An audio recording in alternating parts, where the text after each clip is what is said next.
What is up, guys? Welcome to Night Social episode 8. Tonight we have Chris from the 740 again. Hopefully Val will be joining us. He usually comes in at the tail end of it. And then our guest tonight is Mike from Forsaken Firearms. Thanks for coming on, guys. Pleasure to be here. Thanks for having me, Devin. Appreciate it. So, as always, let's just get right into it. Fun fact of the day, the week, whatever you want to just go into. Chris, let's start with you. All right. My wife Huh? came up with the fun fact for tonight. Okay. So she said, well, since everybody on the panel's from Ohio, she said the Cincinnati Red Stockings made their mark as the first openly professional baseball club in 1869, and now they are the Cincinnati Reds. So that is my fun fact. That's some history I did not know about. I don't really watch baseball, but I'm a decent fan. I hate baseball, but Okay, I'm glad we're on the same page. Yeah. It's kind of boring. Even with the pitch clock, it didn't do much. Yeah. All right, Mike, do you got one for us today? It's a little bit dry, but your ears and your nose never stop growing. So if you got a big nose when you're 18, you're in for a trip. That's crazy. Real Look at life my stuff nose. you. This thing is wicked. Oh, no. Yeah. Get ready. You got to have some surgery on that thing. Imagine someone with a No big kidding. neck. That would be so annoying. I'd get so mad at myself all the time. Yeah. I run into things sometimes. Well, mine's not that good. Rubber bands last longer when they're refrigerated. Huh. Never knew that. I feel like it would ruin the integrity of the elastic, but maybe it just like freezes it. And I don't know. Interesting. All right, let's go down the side chat, see who's in here. So we got G23 is first, and he said wake and bake. Hopefully we're talking about brownies here. He's got questions already. We'll get into that. He's got a fun fact for us. Let's see. Over the past 50 years, gun owners have been responsible for over $2 billion in wildlife conservation in the United States due to 10% tax on guns and ammo. That's crazy. I did not know that. And you got a couple other more facts. Arizona, legal for any citizen to carry a gun, but it's illegal to carry nunchucks. Hey, yo, Arizona, what you got on nunchucks?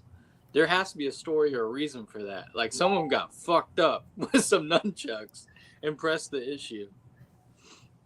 That's crazy. Here we go. 1986 price for an AK in town. Kenya was 15 cows. Must Wow. have been a Marinko. And then 2005 the price dropped to 4 cows. Yeah, I think we all need to visit that town. We got Casey. Thanks for coming in, Casey. Appreciate it. Daniel God is my judge. A tornado warning. Dang, dude.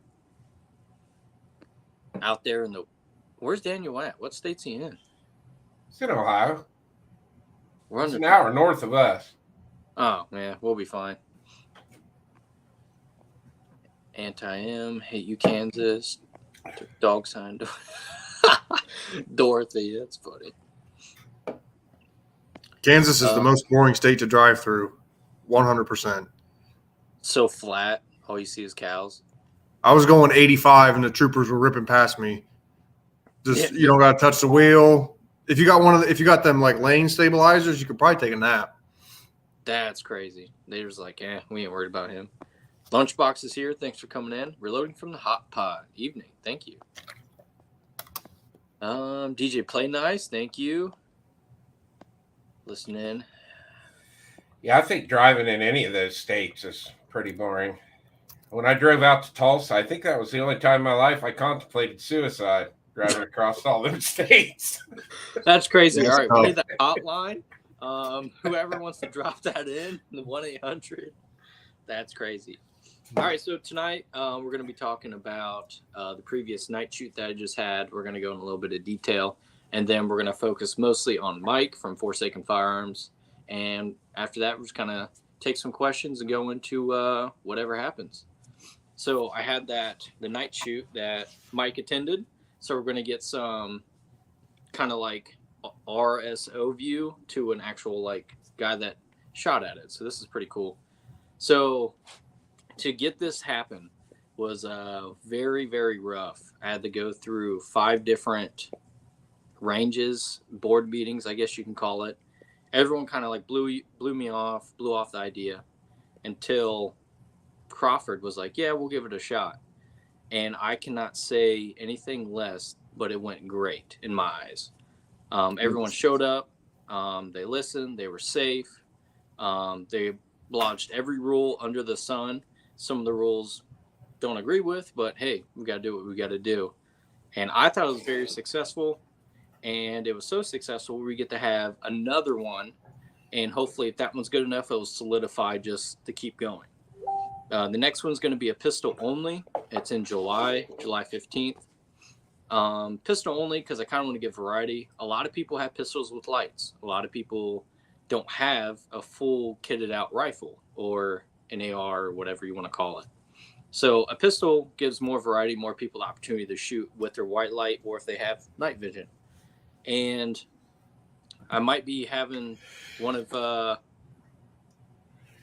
how do I say it? A company come down and do demos or maybe rentals for the night with night vision as well, kind of like a try before you buy. It's not set in stone, but it's something to have in the works. A lot of people are asking about it, so I'm going to try and make it happen. So let's get your point of view, Mike. What'd you think of the night? I thought it was great, man. I have never shot with my nods.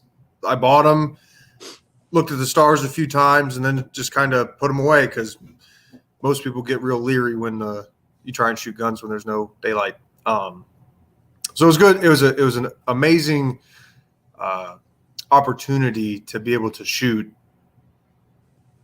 a competition with nods on, because a lot of times you can find a buddy's house to go shoot at and, you're just shooting paper or whatever, but it was nice to be able to have like a practical course and shoot under night vision. That was definitely a welcomed thing because nobody does it. Right. There's a company that's close to, it's like on the edge of Pennsylvania all the way to the east. They're called Low Light in a Low Light Group or something. Low Light Innovations? No, they do night vision. There's it's called Low Light Group. And they actually do kind of like what I did, but their own spin. And that's what kind of got me the idea. And I was like going back and forth with them, how to actually talk to these like board people, the safety stuff, insurance, what to do, what not to do, what needs done, stuff like that. And I kind of pitched them my idea. And they're like, dude, if you can do it that way, send it. No one else is doing it like that. And I'm pretty lucky that it happened that way. And like you said, no one's doing it. So let's go down. I seen more people joined. We got Misty Wayne. Thanks for showing up. Appreciate it. How we doing? All right. Well, enough about me. Tonight's actually about you. So we got some questions already, but before we get in the questions, if you want to talk about what Forsaken Firearms does, what it's about, what its vision is, when you started, just go on into it. So I guess, I've been all about firearms ever since I was a little kid. And, I started going into local gun stores and they never had anything I wanted. And I'm more into like an old school type of milsurp guy. Don't get me wrong. I like my Gucci stuff, but I like kind of a gun that has a little bit of history to it, not something that just kind of rolled off an assembly line. So then I started getting into that and figured I might as well make some money doing it, and got my license. And I do a lot of consignment, picking through estate sales and stuff like that, kind of dealing with more old school stuff. And I'm also an SOT, so I do a lot of NFA stuff as well, suppressors, short barrel rifles, machine guns, stuff like that.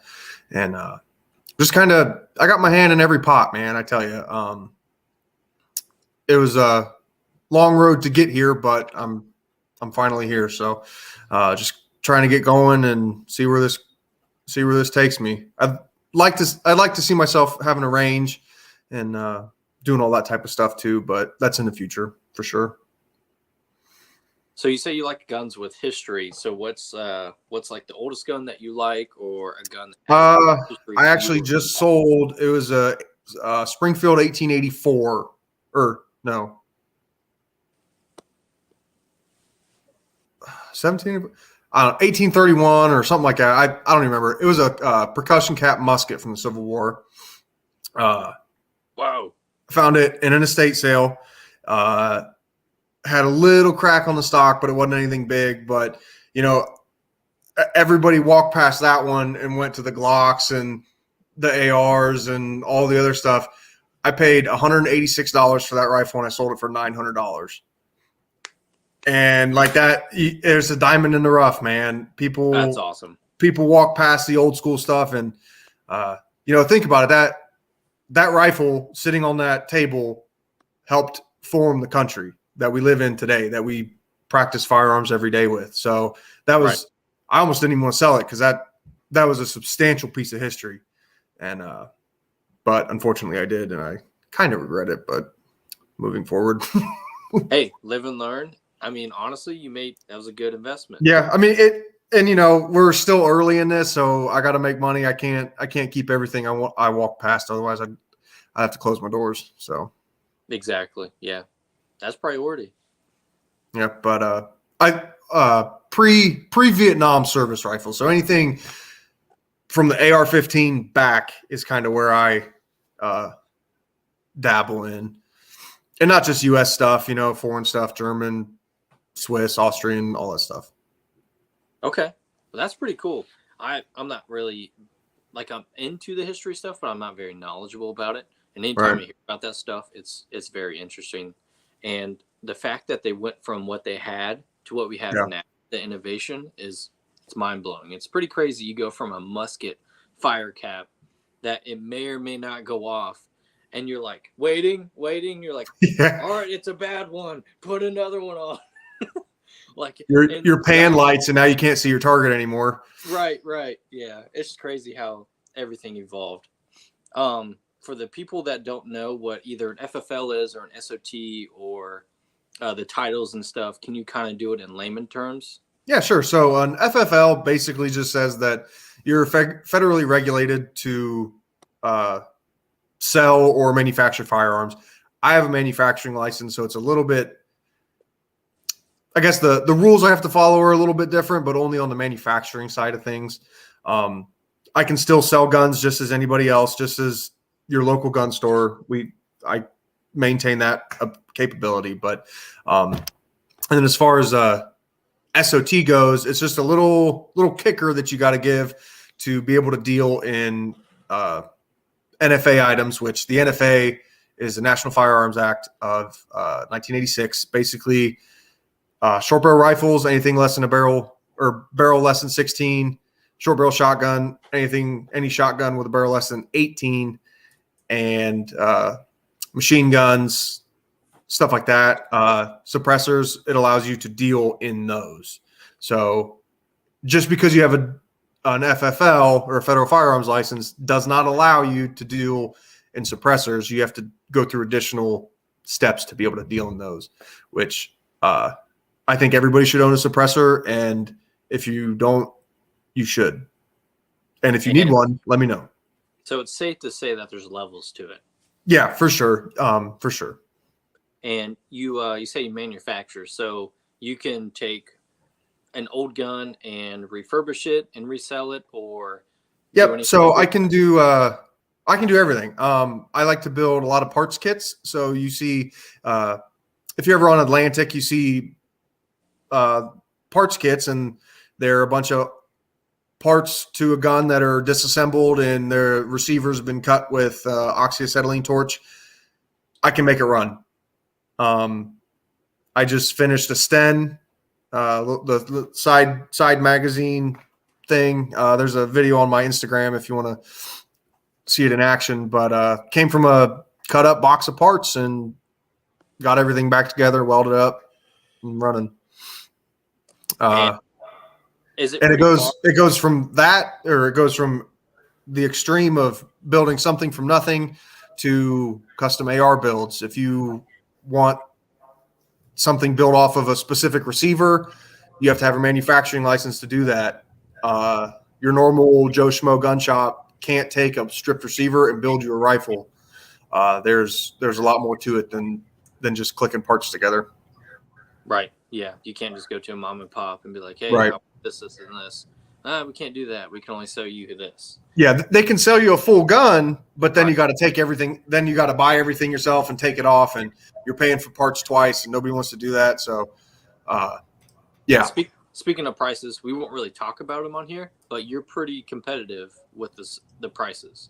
Oh, 100%. So I'm home based, so that really allows me to keep my prices well below minimum advertised price. So a lot of dealers, say like Surefire, for example, if you want to buy a light from Surefire says that you can only advertise it at X price, right? So if I want to run an ad, or if I hand out a flyer or something like that, and it's below that, it's like, I have this for sale and it's below the minimum price, they will stop me from receiving their products.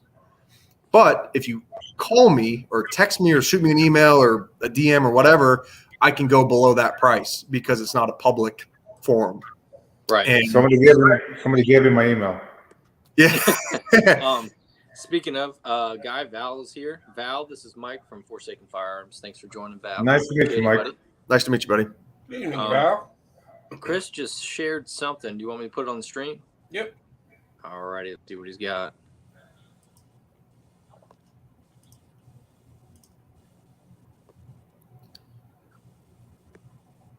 Oh, that's a little Sten.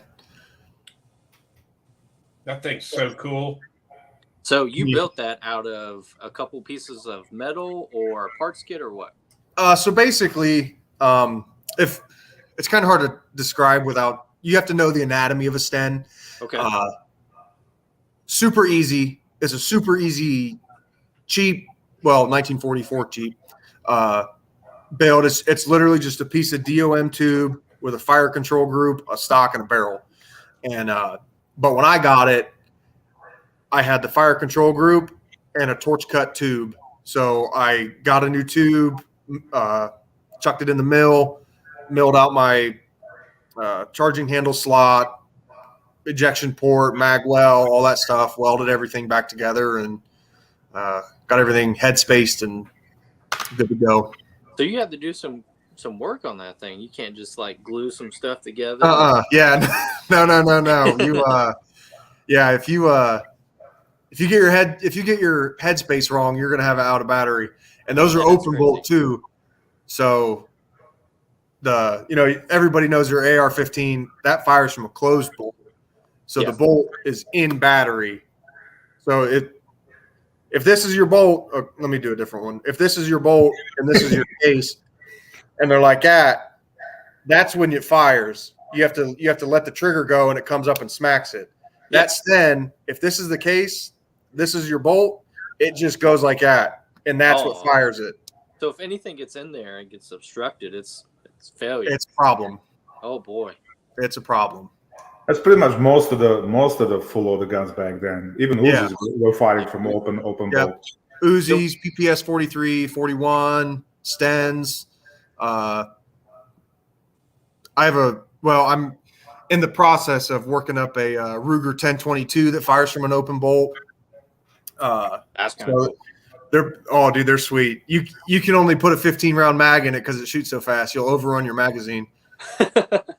I don't think they even had like a closed bolt machine guns in World War II. I think STG 44 was probably the first one.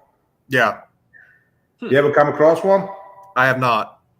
I had a buddy back home that found one in the attic. Oh, those are the best places, man. Man, nobody knows about it. I go to these estate sales and I'm like, can I look in your attic? Right. Like, do you know what this is? This is original Tommy. Oh, it is? Yeah, it's a water gun. It's $20. Yeah. Here's a good story. I had a guy. They were selling a bunch of guns, and it was an AK. There was an AK, and it said "Made in China" and on it. It was a Norinco 56 pre-band, $3,000 plus AK. It said "Made in China" on it. So the dude was like, "This is Chinese. This is junk." He's like, "What do you give me for it?" I was like, "I give you $600." And he gave it to me for $600. Just I because felt so bad. Huh? His loss. Yeah, I mean, know what you got, I guess. I mean, I don't know. People don't do their homework, and what bugs me the most when you come to a gun store and the guy walks in, hippie looking with a freaking man bun, and he goes, "Well, my grandfather passed away. He left me all these guns. You know, you're gonna take them off my hands." And you know, the dealer gives him freaking maybe 20 cents on the dollar at the best. Yeah. I'm like, come on, these are your family heirlooms, and you're just gonna dump them at the gun store? At least, you know, do a little research, maybe get a little more money, sell them to a collector or something. And everything was on it to know what it was. You just had to take 20 seconds to get in Google and type it in, and you would have known exactly what it was. So, Wow. I try not to do that, but sometimes I can't help myself. Yeah, I don't blame you. Hey, G23. We got a second to answer a question. G23 sent me. Yeah, he's got a bunch of questions. G, if you could resend all those other ones, I can't see them right now. If you go ahead and resend all those, Chris, go ahead. All right, he wants to buy his first suppressor, and he's looking at an APC 40 from B&T suppressor, so it's going to be good for 40 cal or 10 millimeter. I knew nothing about suppressors. I was going to leave that up to you guys. I think what he's wanting to know is B&T a good company, and as far as suppressors go with B&T, I'm not too familiar with them. I know they make good firearms, and a good staple of a good firearm manufacturer is if it is able to be converted to fully automatic, and B&T's can, and they hold up. So, if anything, I mean, I don't personally know too much about B&T suppressors, but the way the internet is, you could figure out quite a bit from B&T. The only thing with buying your first suppressor is do not get hung up on decibel ratings. If it says it's a 40 decibel reduction, don't worry about it. If it's a 23, don't worry about it. The best thing you can do is get on YouTube or get on forums and see what those guys got to say that shoot those cans, because the tone's going to be different. If you're shooting supersonic, you're always going to have the crack. Doesn't matter. It's going to be loud. But everybody wants to get hung up on and say they have a can that drops your decibels 50 decibels. Who cares? If you're shooting supersonic, it's going to be loud. And that's the gist of it. Yeah. Another question he has, it's not really a question, I guess a statement. He has a Type 56 pre-band that he paid $450 for. I saw that. That's crazy. If you ever get hard up, call me. Here's $1 million idea. You make a Neuro compliant suppressor. That would just A be what? like A what now? a mitigation device. A New York New York compliant. They have them in all the other states, so try there. That's crazy. Daniel said, "What can you do with a demilled grease gun?" Put it back together. I think the grease gun receivers are a little tricky to come by, but I know a guy, and we could probably work something out. We got C&T Designs and Arms. Thanks for coming in, man. Appreciate it. What's up, Coop? Good to see you, brother. Isn't grease gun just a stamp sheet metal receiver? I know the upper is, but I think the lower has a little bit. I mean, the lower may be stamped as well. I don't know, but it's the upper's a tube, and the lower's where the fire control is, and that's a little more rounded or squared off. Oh, there it is. I knew that was coming. I know. So I don't have a website right now. I used to have one, but it was just costing me money. I couldn't get any traffic over there. But I'm on Facebook. I'm on Instagram. You can hit me on Messenger, email, whatever. Let me know what you want, and I can get it for you. I'm gonna link your Instagram. Hold on just a moment. What is your favorite gun modern times, Mike? Modern time. Yeah, from like 2000 to now. Can be anything.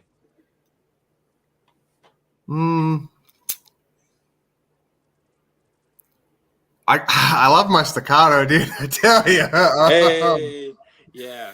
I was Uh, wondering. I mean, you're wearing the dang hat. I know, man. I'm a sucker for them. They shoot good.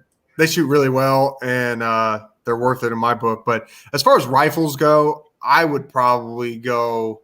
I'm not a big Scar guy. Man, I don't know. I couldn't tell you a modern rifle. I really don't get into that all that much. The MCX is pretty sweet. Those things they look cool. One of the guys that was shooting that night, he had a spear. Really? Yeah, he had a 5.56 spear, and Dang, I wish I would have seen that. I whispered in his ear. I said, "Does your barrel flex?" And he like giggled. Because there's that going around on the social media where they like have it and they like bend their barrel. Yeah, and it goes back. Well, somebody did it and this didn't go back. He like bent it and it stayed. He's like, "Oh." that's SIG perfection, baby. Yeah. Staccatos don't do that. No. Do they have? Yeah, but Staccato's one-trick pony. That can be deletion. Hey, I'll tell you what. If you're good at something, keep doing it. Exactly. Yeah, but it's a 100-year design pretty much, you know. So they just went off it. You're not going to buy a Ferrari to go get groceries. I mean, you might, but that doesn't make sense to me. That's a big fuck you right there when you show up. Right. So I mean, if you want a good competition gun, there ain't nothing wrong with it. Yeah. You know, they're built for a purpose. Val has an alien. I think the biggest thing has helped Staccato is the fact that they kind of run they carry the moniker under their guns as they're a duty ready 2011. Right. I mean, you get into a lot of your open race guns and stuff, and I mean we've all shot USPSA on this panel, so we've all seen it doesn't take much to get them to start having malfunctions and whatnot. Yeah. So Agreed. I had a malfunction at that night shoot. Yeah. I've noticed with the Staccatos that I've shot and the ones that I've reviewed on the channel, they do seem to have a little bit of a looser tolerance than your super high-end open race guns, which obviously is going to make them run better. You know, when they're not, you got to have a little bit of play there, and the Staccato has that. And I don't have anything bad to say about them. They are a great gun. That's kind of why they went from STI to Staccato, because STI was race guns and they shy away from the race guns, and they kind of open up the market to EDC and the duty guns and all that. Yeah, I'm pretty sure. Our county sheriffs carry Staccatos. Well, their tactical team. Every LEO in Texas has a Staccato. I'm pretty sure. Right. That they marketed that pretty well. So we got another question for you. Do they have 1911 chambered and 40 Smith & Wesson that he can do a grip safety deletion? Staccato or just in general? I think just in general, because he said he wants a 1911. I don't know. I don't know off the top of my head. Yeah, the SIG does. I was gonna say you could probably find a barrel. You could probably find a 1911 barrel chambered in 40 Smith & Wesson. That's probably not a hard task. And just switch it out. I agree with Coop on that one. Only thing government he likes. Heard that.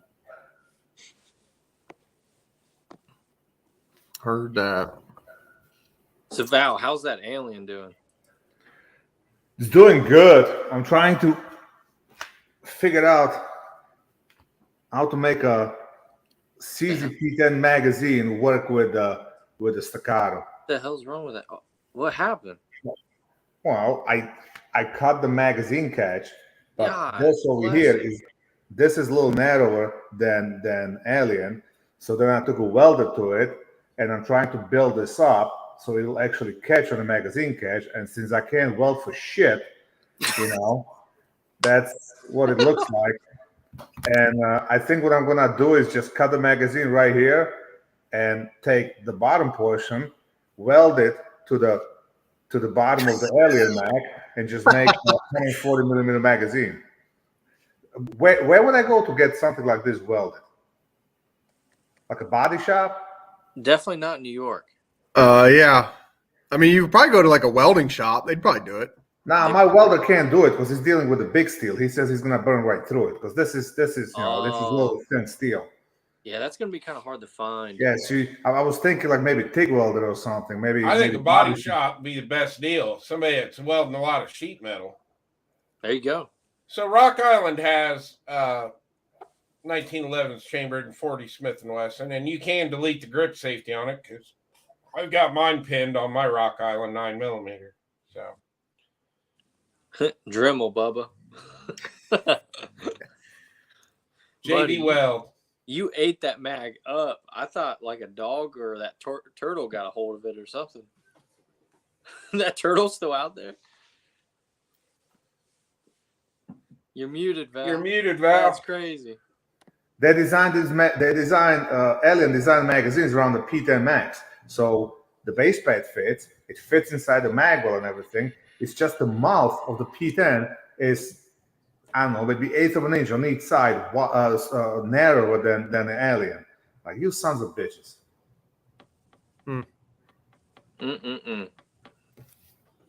Interesting. I love my P10 though. That thing shoots real well.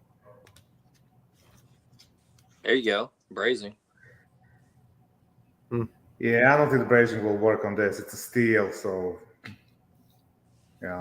I know it can be done because the CZ Bondo. We got a winner. Bondo.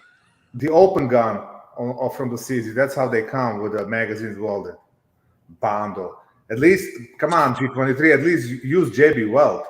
That's crazy, Bondo. Now, Flex Seal.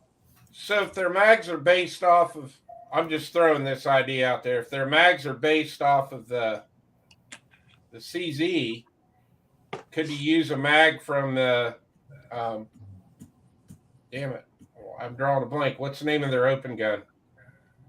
No, it won't work. I don't even know. I'm lost. Oh. It's the better version of TS. Well, they have the Parrot, and then they have something else. Well, Parrot is the custom The Checkmate. version of Checkmate, that's it. Yeah. Okay. So the Checkmate mag wouldn't work then. No, because it's the same. It's the same problem. Yeah. Because they all have the same mags, don't they? I don't know. And You know who would know is Daniel out there. He's the master of all things CZ. That's true. Very true. Yeah. So, what is the next project, Mike? You got a build system? I wish I could go get it, but my Uzi is almost done. Okay. The feed ramp that I got in the parts kit was trash, so I had to order a new one. I'm just waiting on that to get here, and the Uzi will be done. And then after that will be PPS 43, which I got the kit and all that stuff upstairs, but I just can't. If I start the PPS 43, I'm not going to finish the Uzi. Gotcha. One thing. So, or it's just going to be put in the back burner, and then I'm going to finish the PPS, and then I'm going to start something completely different. So that's just the way my brain works. But it'll go Uzi, PPS, open bolt 1022, and then I may try and do. I need to get a couple new guns, like newer production guns, because part of my machine gun rental aspect of my business, I want to kind of do like packages. So like you can have like your Call of Duty package, where you have your MP5 and your M4 and your SCAR and all that stuff. And then you have like the old school packet. You have like your World War II package where you have like a PPS or MP40, couple belt feds. I'm getting a little ahead of myself. A belt fed. Ain't nothing wrong with a 249. But yeah, oh man, the 249. Get you a little nice nut sack, hunt around. Yeah. Oh yeah. I want that PKM I sent you, but whew, Yeah, that PKM. That would be crazy. that'd have been cool to have 15 years ago when 7.62 by 54 was everywhere. Yeah. So, are you going to get it Cerakoted, or are you just going to leave it how it is? I'll probably have it Cerakoted. I rattle canned my Sten, and it is not good. That's crazy. I had bare metal from the machining process, and I wasn't going to let it rust, so I just hit it with a quick rattle can, and I was like, I'll soak it in some acetone later and clean it up. But yeah, I'll probably have it Cerakoted. That's crazy.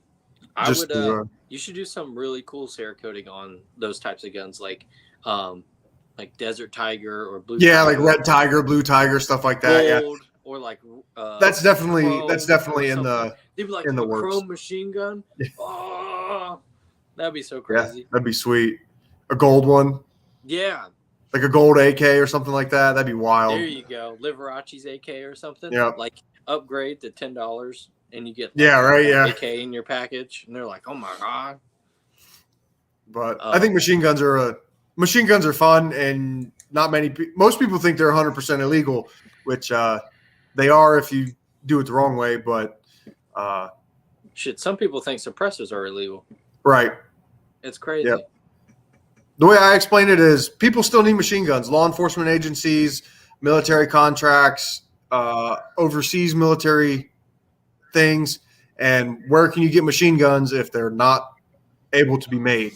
Right. So machine guns can't be illegal. You got half the Chicago running around with the Glocks with the extender and switches, and they're all over TikTok. So it can't be illegal because nobody's arresting them. We just had a shooting up the street. The guy had a switch on a Glock, and not a single machine gun charge came down. It was all just like firearm in public type of deal, and so maybe they are legal. We just didn't get the memo. Dude, Dragunov. That'd be sweet. So, I forget who has one, but somebody within our friend group has one or has access. I cannot remember who. Is it Russian? I don't know. I've seen it, like pictures of it, like in the group chats that we're in, and I was like, what? It was on a table next to like a bunch of other guns, and I was like, I don't know if it was real. I really want a VSS.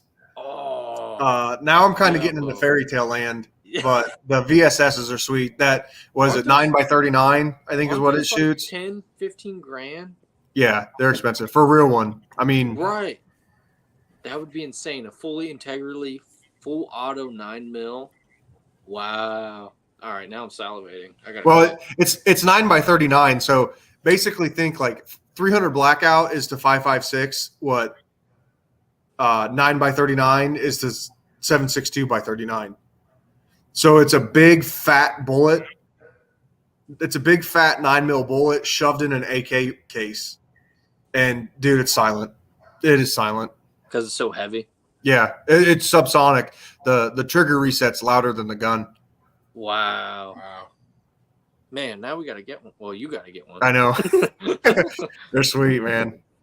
They're sweet. So do you have access to Cerakote, or do you like have a connection for that? Or I do have somebody that I use. Okay. I didn't know if you're like, hey wife, I'm gonna Cerakote this. Don't make dinner tonight. Yeah.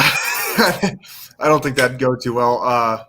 I've toyed with the idea of putting a shed behind my house and doing it, but doing Cerakote commercially, you have to play with EPA regulations, and that's tricky to do because I'm home based, as you can tell. So that's having an EPA inspector at my house probably wouldn't look too good.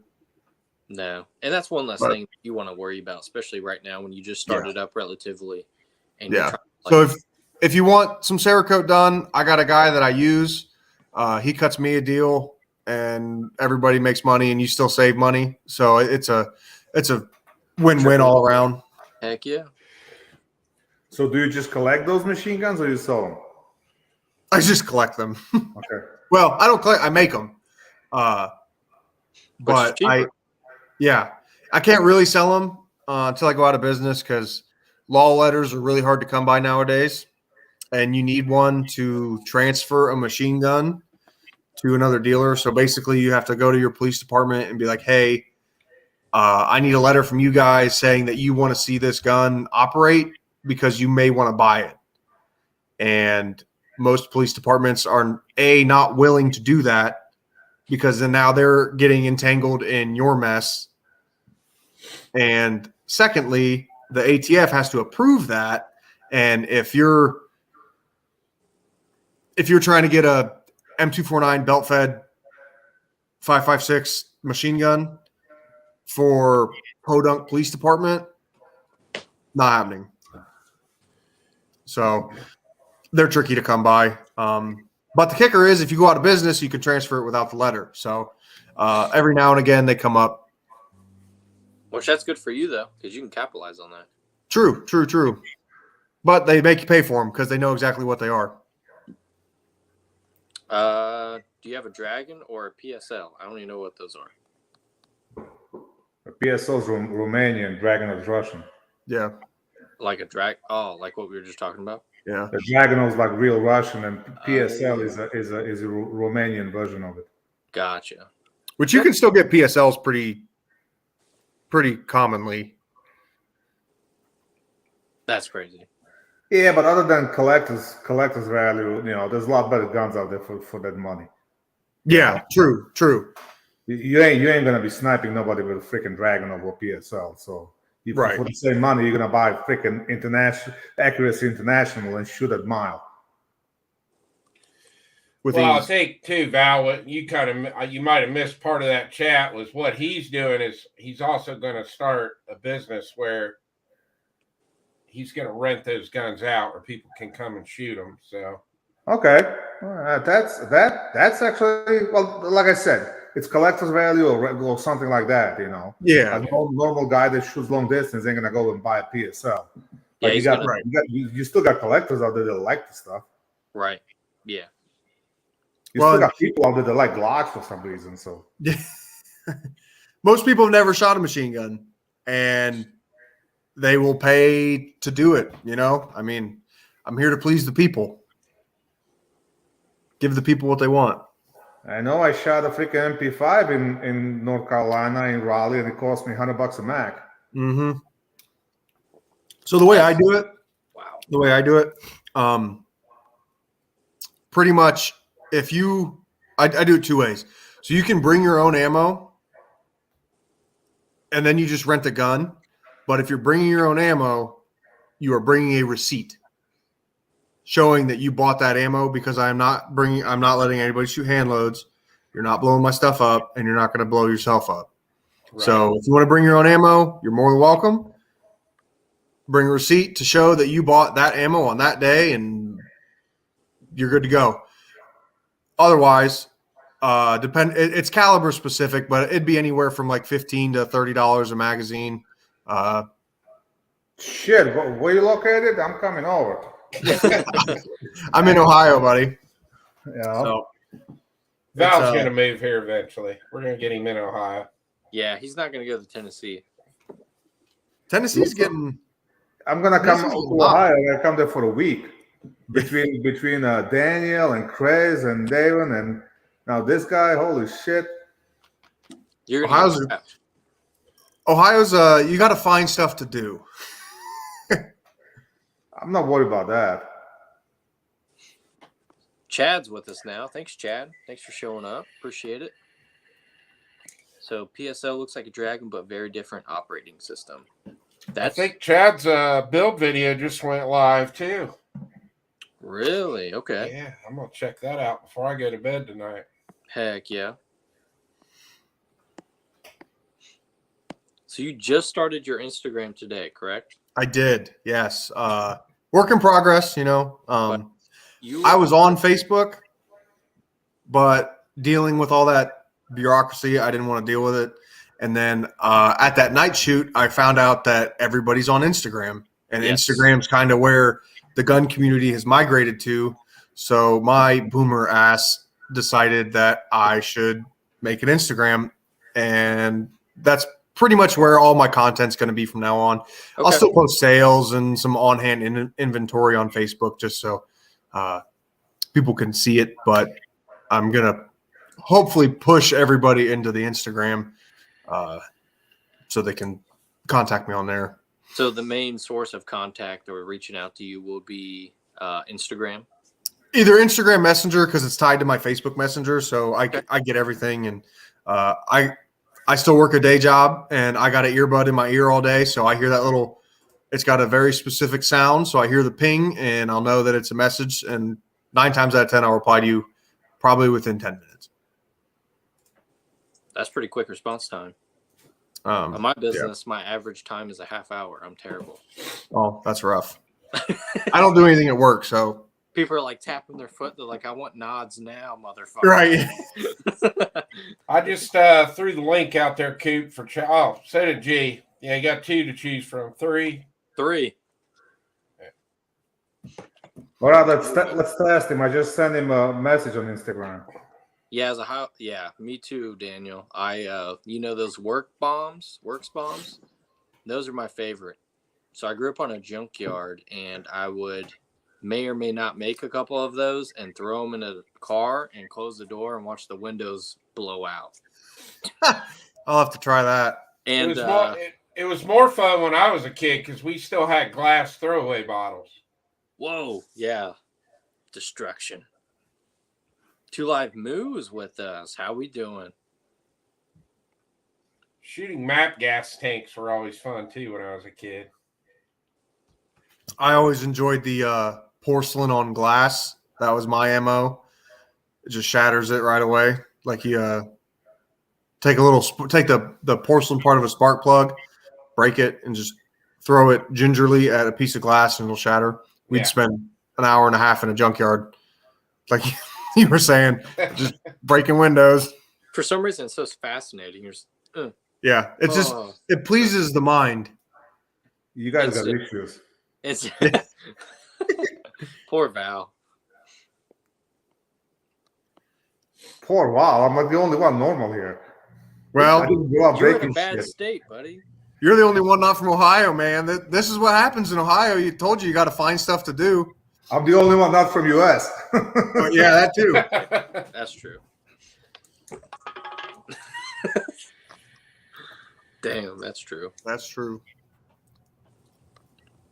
I had no idea what the junkyard is until I came to U.S. Really? There was no Columbus as a junkyard. Oh, I haven't heard of rocket sets in a minute. Wow. Dang. Deja. Wow. Nostalgia right there. Here we go. Yeah, well, G23 is in the fucked up state anyway, so I'm not going to touch that one. So, Mike, you remember that Call of Duty Modern Warfare 2, the mission Russian? Yeah, no Russian or whatever. No Russian? Yeah. That's every time. When I ever think of that now, I think of Val. He's not even Russian. I know, that's the funny part. Wait. Call of Duty Modern Warfare 2? Yeah. Which mission was that? No Russian. Where they just the one in the airport. They just shoot everybody in the terminal. Oh, when you had to snipe that big guy at the end? Oh, no. At the terminal. Yeah. I got it. I remember that one. I think I still have that. Yeah. Good times. I might be old, but I still play. So for your rentals, so you're gonna have a Call of Duty rental. So it's gonna have an M4, MP5, and what else? M4, MP5. I'd like to have a SCAR. That'd be cool. Like 308 or 556. I think 556 would probably be a little bit better. A, it's more controllable, and B, it's less expensive, so people are gonna probably go after it a little bit more. Or the package is going to be cheaper, and that's going to be more attractive to people. Maybe a P90. Okay. Oh yeah, you gotta have full auto. You gotta have a PI. Yeah, you have to. Still my favorite. That's what I'm thinking. I want the MP7. I want an MP7 too. So before, it's almost like a little Beretta, but it's like a full auto or burst pistol. What's that thing called? The Rafika or something like that? Yeah. Are those available, or are they like not? I don't know. I feel like those are non-existent. Yeah, I definitely haven't seen any in the U.S. Those, I haven't seen any parts kits either. Typically, the only way machine guns come from other countries is in parts kits. So they're allowed to be imported if they're in pieces. And it's up to people like me with too much spare time to put them back together. And you need a Chuck Norris package too with the 2 mini Uzis. Yeah. and then, Yeah, I got the one kit, but man, I've had that kit for like 8 years, and they've quadrupled in price. They're like $600 or $700 for these kits nowadays. I think I gave $150 for it. So can anyone buy a kit, or do you have to be a? Yeah, for sure. So anybody can buy a kit, and basically, if they have a kit, they've got a semi-auto conversion. You're gonna have to do other stuff like the Sten. Anything that fires from an open bolt must fire from a closed bolt because open bolt firearms are illegal, which most people don't know that. But like the Sten, there's a closed bolt conversion, so you have to change out a whole bunch of stuff and add a whole bunch of stuff and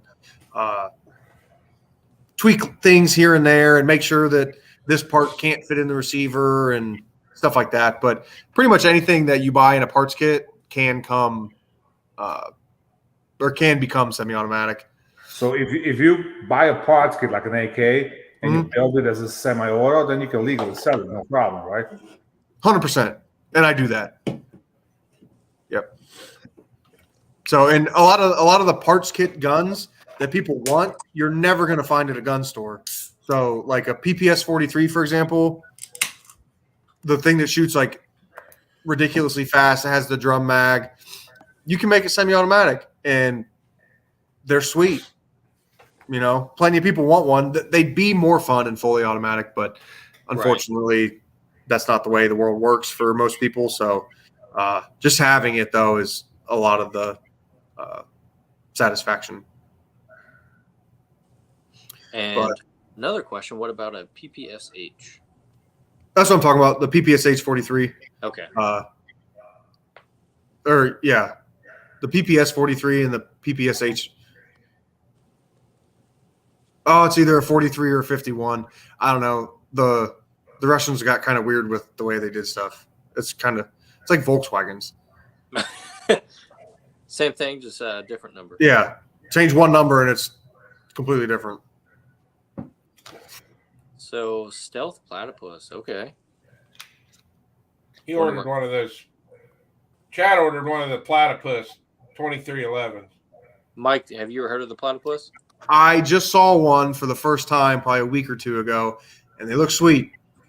Been on their website. And the full customization that you can do. Yeah. Can't beat it. Yeah, you got to go over and check out the website. It is so much fun just sitting over there building one. Is that the one that takes Glock Max? Yeah. Yeah. Oh, you said the G word. Oh, no. We haven't said it all day. We went 55 minutes. That's crazy. Oh, here we go. Finally.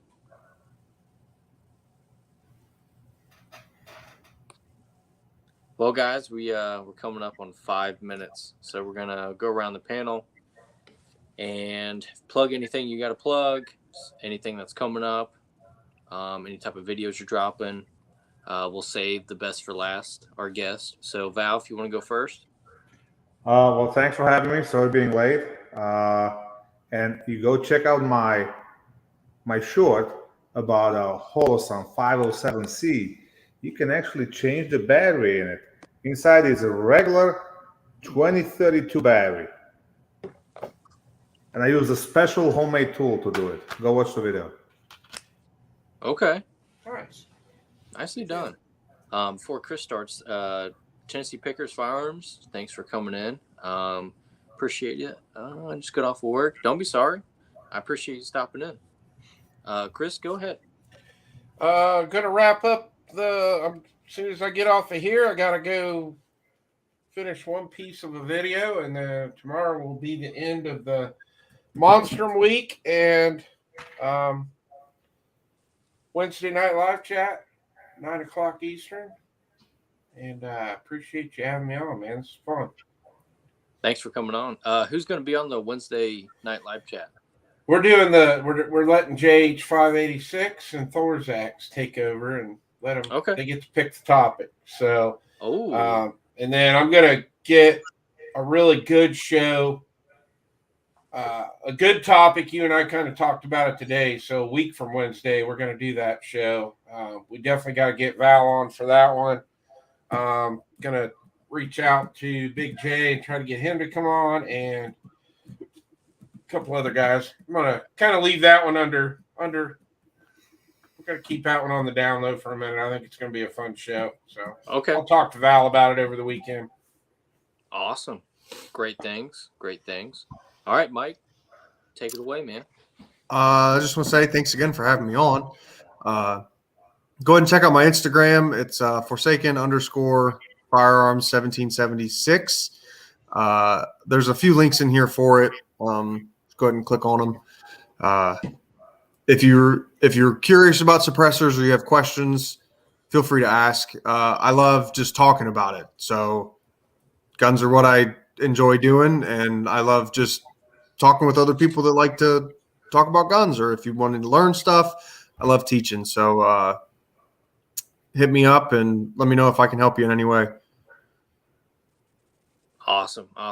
Well, thanks for coming on. We need more people like you, especially in our industry. I wouldn't say it's dying, but it's pretty hard to find quality people, especially manufacturers and gunsmiths, and people that are pushing for full auto, and then also providing rentals and like a space to. Not everyone gets to shoot, let alone see a machine gun. So right, and I will come to you. So if you're somewhere far away and there's a range that you want to go to, I'll load them up and I'll come out there. Just kind of give me the name of the range you want to go to, and I'll pretty much handle everything else. Or If you want to do it on private property, that's also fine. I've got to shoot this weekend on private property, so just let me know and we'll get it figured out. That's awesome. That's even more convenient because, like, if someone's having like what you're saying, like a little party or something, or get together. Corporate outing. Actually, what I'm doing is a corporate outing. So wow. A bunch of guys are coming out, and we're gonna shoot a whole bunch, and then eat some food, drink some beer, have a good time after the guns are put away. For sure. Of course. 100%. You can't like hold my beer and watch this. Liability insurance is way too expensive to shoot machine guns drunk. So exactly. No thanks. Reiterating after. Yeah. Then shoot. Yeah. Okay. Didn't Daniel put in the chat that we should all come to his property and he's gonna pay for the ammo and we get to shoot all those guns? I think I read something like that. Something like that. Hey AR, thanks for coming in, man. Unfortunately, we're about the end of the chat. I really appreciate you and everyone else that's came in the side chat. We've had some new people, some continuous people. Without you, this is not possible. I got a new video dropping next week. It's going to be pretty cool to see. It's about the suppressor cover, unboxing, and a little bit of review from Coltac. And I got something else in the works, a little teaser. It's a coil gun. I'll leave it at that. So you guys hopefully eat that up. Yeah. So next Thursday is another night social, episode 9. I don't know who I'm going to have on yet. It might just be another open discussion. Maybe I'll schedule somebody else. Thanks everybody for coming on. See you next week. Peace. Night, y'all.